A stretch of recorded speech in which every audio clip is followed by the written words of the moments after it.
జరిగేటప్పుడు కూడా పలు సందర్భాలలో ఇక్కడ వాళ్ళంతా కూడా పేపర్లో అడ్వర్టైజ్మెంట్లు కూడా ఇచ్చినారు.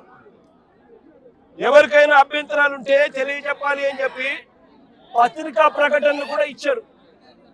పత్రికా ప్రకటనలు ఇచ్చినప్పుడు కూడా ఎవరు కూడా అభ్యంతరాలు ఎక్కడా కూడా వెలుబుచ్చలేదు.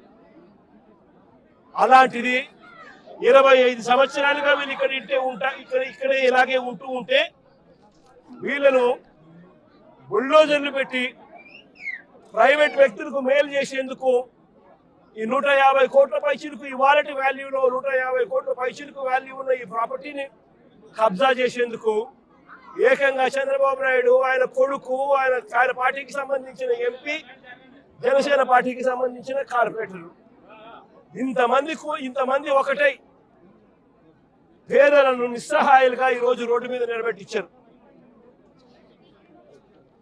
నిజంగా నేను అడుగుతా ఉన్నా, ఈ ప్రభుత్వం అన్నది పేదల తరఫున ఉందా అని.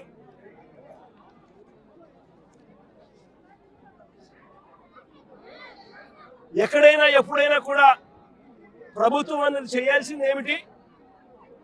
ఇటువంటి పరిస్థితిలో వచ్చినప్పుడు వీళ్ళంతా వెళ్ళి కంప్లైంట్లు కూడా ఇచ్చినారు. సాక్షాత్తు చంద్రబాబు నాయుడు కలిసినారు. చంద్రబాబు నాయుడు 3 సార్లు కలిసినారు. లోకేష్ 2 సార్లు కలిసినారు. అర్జీలు ఇచ్చినారు. చివరికి ఎవరికైతే వీళ్ళు అర్జీలు ఇచ్చినారో వాళ్ళే కుట్ర పన్ని వాళ్ళ ఎంపీలు, వాళ్ళకి సంబంధించిన కార్పొరేటరు వీళ్ళంతా కలిసి కుట్ర పన్ని ఏ రకంగా వీళ్ళంతా కూడా వీళ్ళకి అన్యాయం చేశారు అన్నదానికి నిదర్శనం ఇది.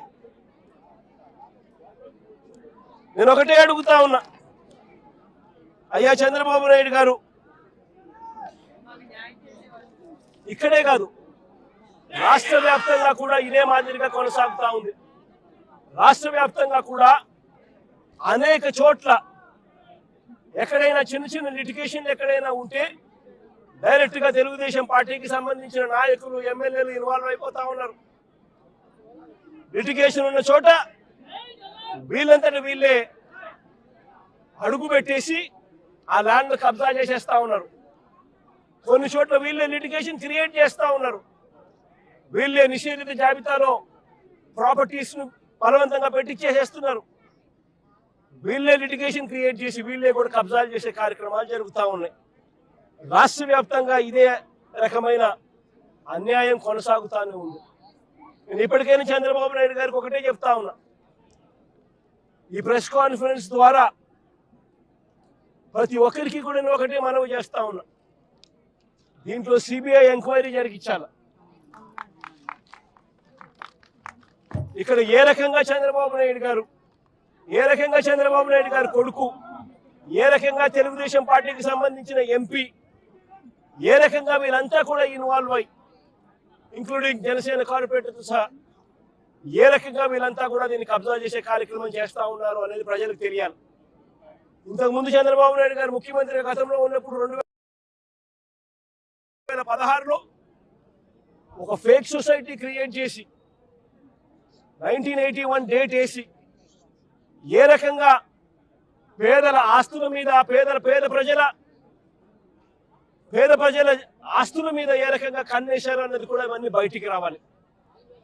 ఇవన్నీ కూడా రాష్ట్ర ప్రభుత్వం కోర్టుల్లో ప్రజల తరపున, పేదల తరపున, మధ్యతరగతి వాళ్ళ తరపున ఆర్గ్యుమెంట్ చేయాల్సింది పోయి, వాళ్లకు తరపున నిలబడాల్సింది పోయి, వీళ్లకు వ్యతిరేకంగా రాష్ట్ర ప్రభుత్వమే స్వయంగా కోర్టులలో వ్యతిరేక అఫిడవిట్లు, వ్యతిరేక పిటిషన్స్ వేసి వీళ్ళకి అన్యాయం చేయడంలో రాష్ట్ర ప్రభుత్వం తన పాత్ర తాను పోషించింది.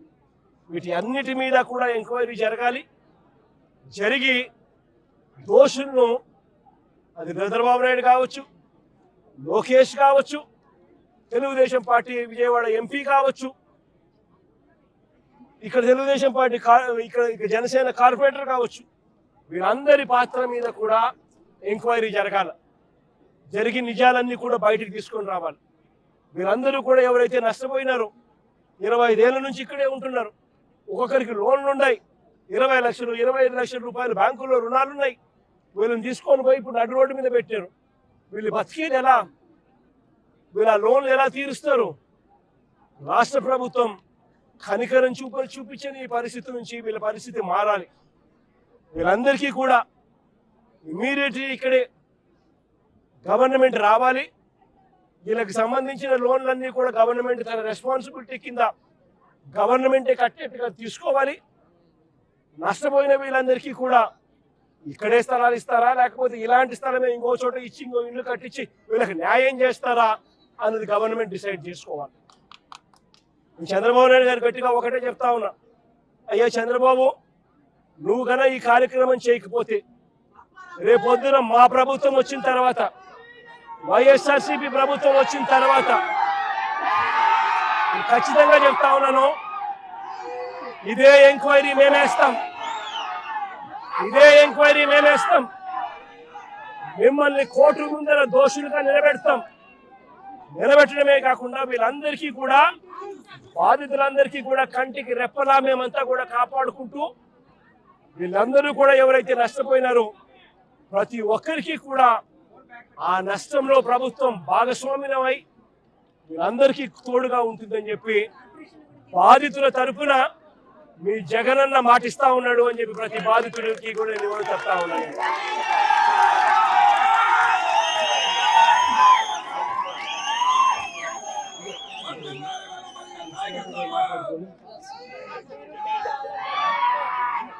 సుప్రీంకోర్టులో ఈ కేసుకి సంబంధించి అన్ని రకాల సపోర్ట్ కూడా వైఎస్ఆర్సీపీ తరపున న్యాయానికి సంబంధించిన సుప్రీంకోర్టులో కానీ హైకోర్టులో కానీ వీళ్ళ తరపున ఆర్గ్యూ చేసే దానికోసం లాయర్ల దగ్గర నుంచి ప్రతి ఒక్కరికి న్యాయం తరపున ప్రతి ఒక్కరికి కూడా అన్ని రకాల సహాయ సహకారాలు కూడా కొనసాగిస్తామని కూడా తెలియజేస్తాం.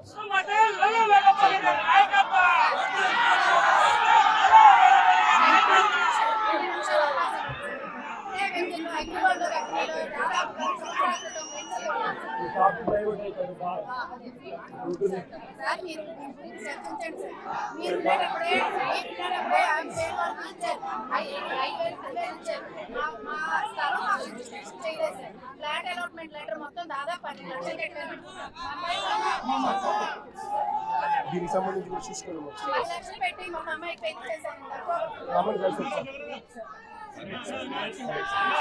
ఈ సొసైటీలో ఎంక్వైరీ కూడా ఉంది సార్. ఈ సొసైటీలో ఎంక్వైరీ కూడా ఉంది సార్. 67 మెంబర్స్ టోటల్ ఇంక్లూడ్ చేశారు సార్. వాళ్ళు ఇంక్లూడ్ చేయాలి, ఎంక్వైరీ కూడా చేశారు. మాట్లాడారు, అది కూడా కొంచెం చేస్తాను.